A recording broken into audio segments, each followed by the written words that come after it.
Hello，大家好，我係曉怡。一年一度嘅 DSE 又放榜啦，相信應屆嘅同學仔嘅心情應該都會好複雜，亦有人可能覺得好迷茫。首先，我想同大家講聲辛苦晒，無論成績係點樣，你哋都已經完成咗人生一個好重要嘅里程碑噶啦。最想帶出一個核心信息俾各位同學仔：一試定生死呢一支歌仔呢，已經 out 咗噶啦。如果未能夠直接升讀大學，到底仲有啲咩出路同埋途徑呢？又可以點樣帶你重新駁上大學之路？第一，重讀重考。好多同學仔第一時間會諗，考得唔好，不如 retake 啦。但係究竟係咪人人都適合呢？如果你距離心儀大學學科嘅收生只係差1至2分，例如考到 Level 2，但爭少少先上到 Level 3，好多時明明你平時成績都好好嘅，只係一時失手，例如考試當日病咗啊，或者緊張失準等等，而你又有極強嘅意志力同埋自律能力，準備好再面對多一年 DSE 壓力嘅話，重讀嘅路線係最直接嘅。成功嘅話，可以直接用 JUPAS 入返心儀嘅大學，而且課程內容你已經讀過一次㗎啦，會有基礎。不過呢，都要衡量返重讀嘅壞處，壓力非常之大。你要睇住啲舊同學仔已經上晒妝玩 camp， 但係自己仲要對住啲 past paper， 而且重考唔保證成績一定會進步，亦都有時間成本，需要用多1年嘅時間。所以決定 retake 之前呢，一定要問清楚自己嘅定力夠唔夠先。如果你嘅成績係33222或者22222，即係5科合格，但係未夠分經 JUPAS 入8大，可以點算？呢個時候呢，副學位就係你最好嘅朋友啦。副學位呢，主要分做2種，第一種係副學士阿蘇，課程嘅設計會比較學術，主要係為咗升接大學嘅 degree 而設。如果你一心想搏返大學，阿蘇係首選。第二種係高級文憑 high dip， 課程會比較實用同埋職業導向，例如工程設計、護理、酒店管理等等。讀完出嚟呢，已經有一技之長，可以直接出嚟做嘢。當然亦都可以繼續選擇升讀大學。香港有好多具規模嘅學校提供呢一類嘅課程，例如港大附屬學院 Hong Kong U-Space、 理大香港專上學院 Poly U HKCC、 城大專上學院、香港五輪共學院 VTC Ivy、 浸大國際學院等等。建議同學按照自己心儀嘅學科去睇下邊間院校嘅升學率最高。跟住我哋再講講，如果中英數裏邊有科唔合格，冇5科2級可以點呢？萬一成績未如理想，核心嘅科目中英數之中有唔合格嘅話，甚至連5科2級都冇，係咪就等於一條絕路呢？絕對唔係。政府同埋院校都有專門嘅跳板俾大家，例如基礎課程文憑泛 dip， 大學嘅附屬學院好似 Hong Kong U-Space 啦，中大嘅 CUSCS 啦，浸大嘅 SCE 演藝學院 VTC 都有提供泛 dip 嘅。讀完1年同樣可以獲認可為 DSE 嘅5科2級。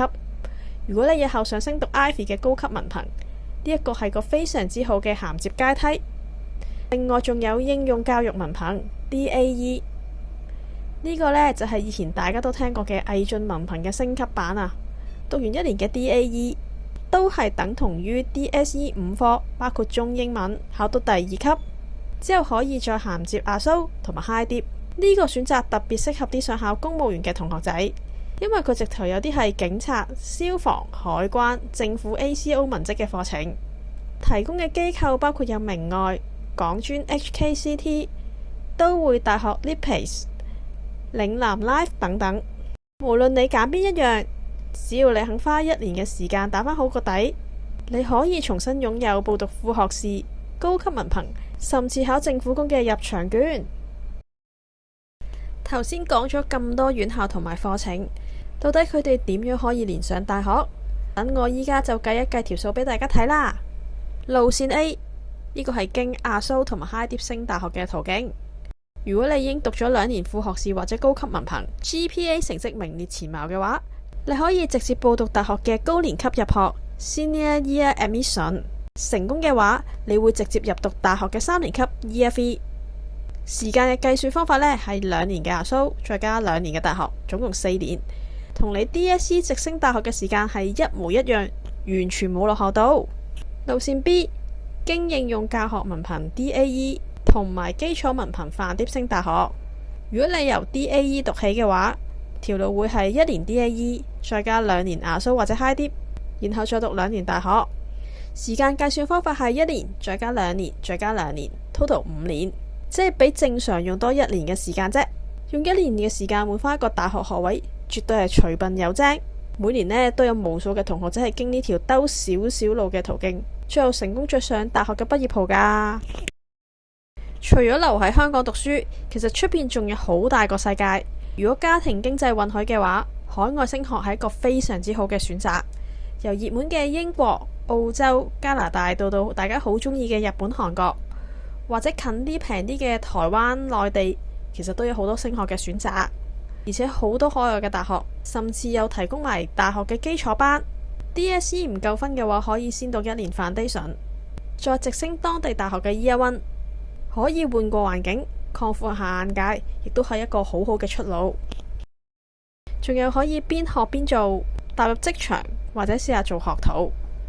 如果你嘅經濟唔許可，又唔中意坐定定讀書，可以考慮 VTC 嘅職專畢業生留學計劃，或者實踐去商業機構實行各種學徒嘅訓練，例如機電、廚藝、美容等等。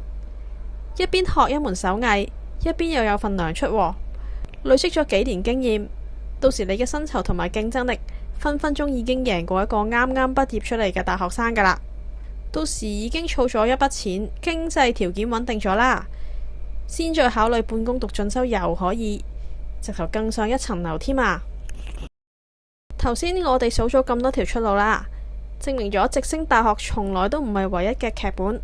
而家嘅世界發展得好快， AI 崛起，新興嘅行業日日都誕生。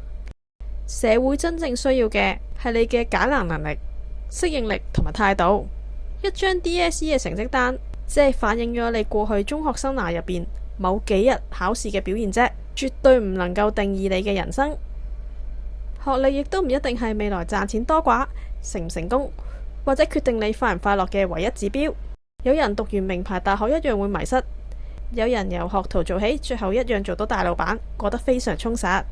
最重要嘅係唔好因為一次嘅成績而否定自己，深呼吸，睇清楚手上有啲咩牌，揀一條適合自己嘅路，穩穩陣陣咁樣行落去。